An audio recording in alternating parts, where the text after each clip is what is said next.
You are sitting in the chair. The leather is cool against your back. The room is dark. Only a single pool of yellow light spills from the desk lamp, illuminating the square of velvet before you. It is 3 o'clock in the morning. This is your time. This is the only time that feels real. The rest of the day, the sunlight, the traffic, the voices of colleagues, the demands of clients, that is all just noise. A performance. But this is truth. You are high. You are 34 years old. You are a man of structure, a man of logic.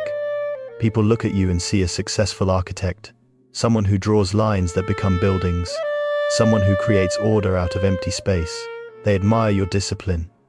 They envy your calm, but they do not know what you do at night. Look at your hands. They are steady. They do not shake. Held between your thumb and forefinger is a pair of tweezers, fine as a needle. On the black velvet mat lies the victim of your scrutiny. It is a vintage Omega, 1952, a beautiful machine. Or it was. Now, it is a ruin. You have spent the last 4 hours taking it apart. Not to fix it, never to fix it. You do not care about repairing things.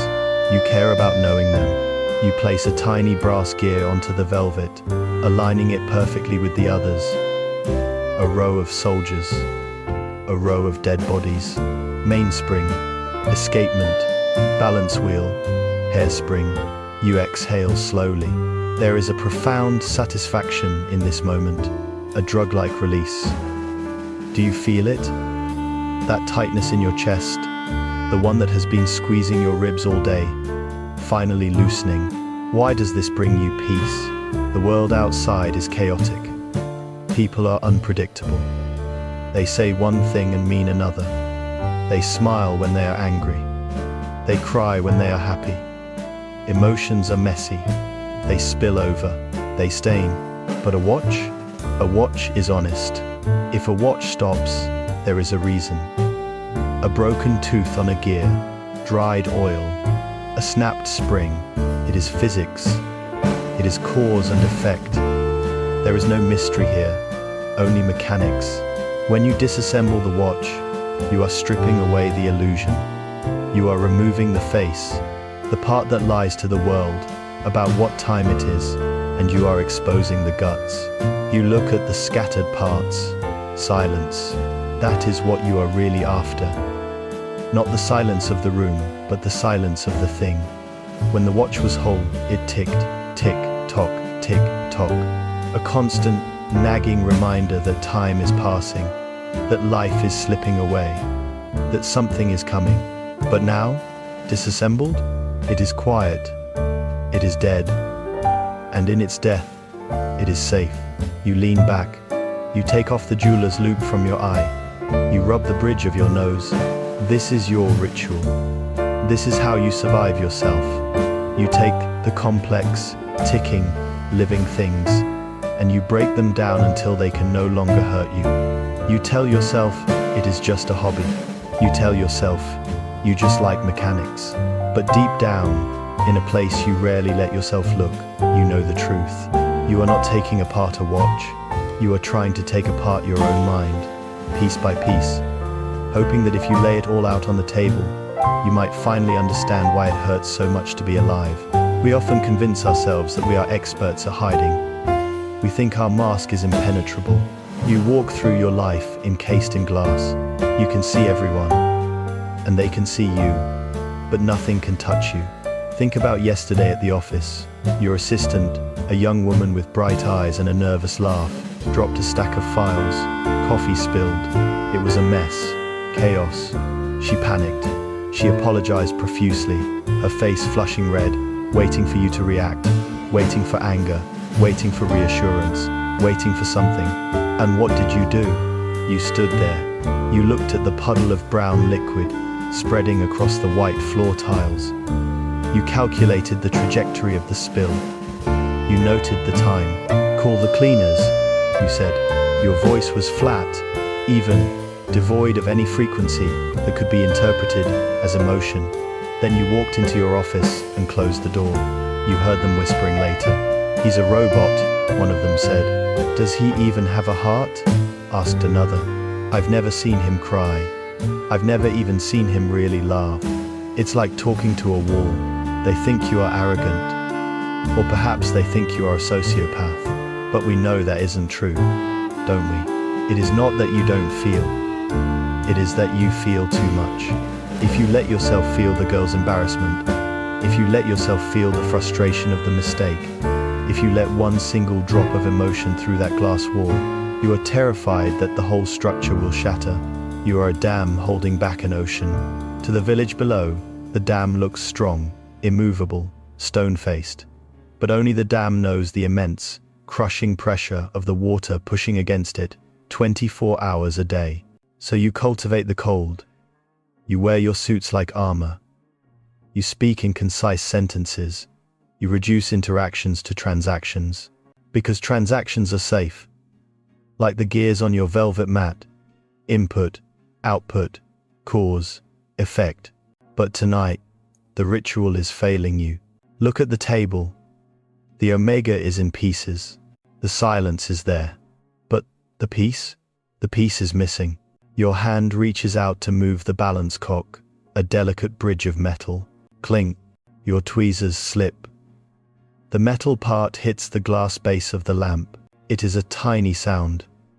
In any other life, it would be insignificant, a pin drop. But in the silence of your room, in the high-tension wire of your nervous system, that sound is a gunshot. Clink, it echoes. It vibrates in your teeth. Suddenly, the room feels too small. The shadows in the corners seem to stretch out, reaching for you. Your heart, which you have commanded to beat at a steady resting rate of 60 beats per minute, suddenly stumbles. Skip, thud, skip, thud. Breath becomes difficult. Why? It was just a sound. But the unconscious mind speaks in symbols, and it speaks in triggers. That sharp, sudden noise of metal on glass. It has opened a door you locked a long time ago. You close your eyes, trying to regain the rhythm. 1, 2, 3, 4. But the counting doesn't work. The sound has already traveled down the auditory nerve, bypassed your logical cortex, and struck the amygdala, the alarm bell of the brain. You are not 34 anymore. The leather chair is dissolving. The velvet mat is dissolving. You are falling backward, down, down, down, into the dark. The air changes. It is no longer the conditioned, filtered air of your penthouse apartment. It is humid. It smells of damp plaster, old wood, and the sharp, chemical sting of mothballs. You are small. Your knees are pulled up to your chest. The fabric of your shorts is scratching your legs. You are 8 years old. You are in the wardrobe. The big, heavy wooden wardrobe in your parents' bedroom. The one with the doors that don't quite close all the way, leaving a thin sliver of light cutting through the darkness. You are not Hy, the architect. You are just the boy, and you are listening. Outside the wardrobe, the world is ending. Or at least, it sounds like it. It is the voice. His voice. Your father. He is not hitting anyone. He rarely uses his hands. He doesn't need to. He uses words. He uses volume. He uses a tone that vibrates through the floorboards and up into your spine. He is screaming. Useless. Do you think money grows on trees? I am the only one carrying this burden. Why can't you do anything right? The words are not directed at you. Not yet. They are directed at your mother. You can hear her soft, weeping sounds, the sound of a small animal caught in a trap. But you know, with the terrifying instinct of a prey animal, that the storm can shift direction at any moment. The eye of Sauron might turn toward the wardrobe. So, what do? Do you run? No. Movement attracts the predator. Do you cry? No. Noise attracts the predator. You initiate the protocol. You wrap your arms around your shins. You bury your face in your knees. You close your eyes so tight that stars explode behind your eyelids. And you make a wish. I wish I was a stone. I wish I was a coat hanger. I wish I was a shoe. You stop breathing. Or you breathe so shallowly that your chest barely moves. You slow your heart rate down by sheer force of will. You tell yourself, if I don't move, I am not here. If I am not here, I cannot be hurt. This is your primal wound. It is not a physical scar. It is the belief, burned into your neural pathways at age 8, that to be alive is dangerous. To be seen is dangerous. To have needs, to make noise, to take up space, these are crimes punishable by annihilation. You sit there for hours. Even after the shouting stops, even after the heavy footsteps fade away and the front door slams, even after the house falls into an uneasy silence, you stay. Frozen. You look at the coat hangers above your head. They are metal. They are twisted into shapes. They hang there, silent, useful, uncomplaining. They don't cry. They don't make Dad angry. I will be like them, you decide. And in that dark, mothball-scented box, the architect was born. You began to dismantle your own humanity. You took apart your laughter because it was too loud. You took apart your anger because it was too risky. You took apart your need for hugs because it made you vulnerable. You laid them all out on the floor of your soul, like parts of a broken watch, and you left them there. You walked out of that wardrobe a quiet, obedient, good boy. A boy who never caused trouble. A boy who excelled at math and logic. A boy who didn't feel. You survived. But we must ask the question, did you really survive? Or did you just become a ghost, haunting your own body? Come back. Open your eyes. You are back in the chair. The lamp is humming. You are 34. Your heart is hammering against your ribs. A frantic bird, trapped in a cage. You are sweating. You wipe your forehead with the back of your hand. That memory. You haven't thought about the wardrobe in years. You thought you had buried it under layers of accolades and bank accounts. But now you see it, don't you? You see the straight line that runs from that trembling 8-year-old boy to the man sitting in this expensive chair. Psychology calls it a defense mechanism. Specifically, dissociation and intellectualization. When the pain of reality is too great for a child to bear, the mind splits. It separates the self from the experience. You learn to float above your body, to watch yourself from a distance. And then, you build the mask, the persona. Your career as an architect, it is not an accident. You literally build structures to contain emptiness. You create walls. You control space. And this hobby? This obsession with watches? It is the reenactment of your trauma, played out night after night. When you take a watch apart, you are dominating it. You are the powerful one now. You are the one who decides when it stops. You are the father, but a silent father, a controlled father. And the watch is you. By disassembling it, you are proving to yourself that complexity can be managed. That if something is broken into small enough pieces, it loses its power to hurt you. Think about your relationships. Think about Elena. She loved you. She really did. She tried to pry open the wardrobe doors. She tried to shine a light in. Talk to me, Hi, she would say. Tell me what you're thinking. Scream at me. Do something. But you couldn't, because if you opened your mouth, you were afraid the 8-year-old boy would come out screaming. You were afraid that if you started to feel, you would never stop crying. So you did what you do best. You dissected the relationship. You listed the reasons why it wasn't working. You used logic. You explained that your schedules didn't align, that your life goals were divergent. You spoke calmly, rationally. You took the relationship apart, gear by gear, until it stopped ticking. And when she left, slamming the door just like your father used to, you sat in this chair.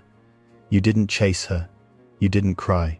You picked up a watch, and you started to unscrew the case back. Tick, tock, stop, safety. But safety is not the same thing as peace, is it? Safety is a bunker. Peace is a garden. Nothing grows in a bunker, and you are starting to suffocate. There is a concept in Jungian psychology called the shadow. It is everything we have denied in ourselves. The rage, the terror, the grief, the passion. We think we have thrown these things away, but we haven't. We have just shoved them into a bag and dragged them behind us. And the bag is getting heavy. The bag is starting to tear. Look at your hands again. They are cramping. You try to pick up the palette fork, a crucial component of the watch. It is the heart of the ticking sound. Your fingers refuse to obey. A spasm shoots through your forearm. You gasp. The control is slipping. The robot is malfunctioning. Suddenly, a wave of heat rises from your belly to your throat. It is not logic.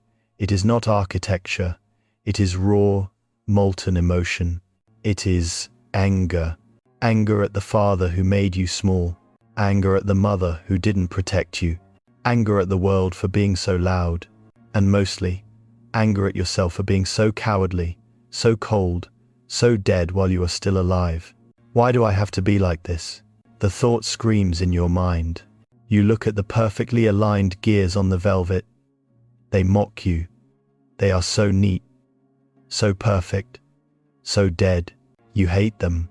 In a motion that surprises you, a motion that defies 30 years of discipline, your hand shoots out.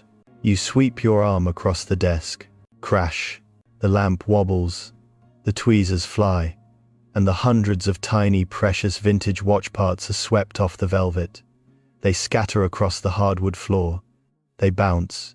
They roll under the bookshelf. They vanish into the shadows. Chaos. You have created chaos.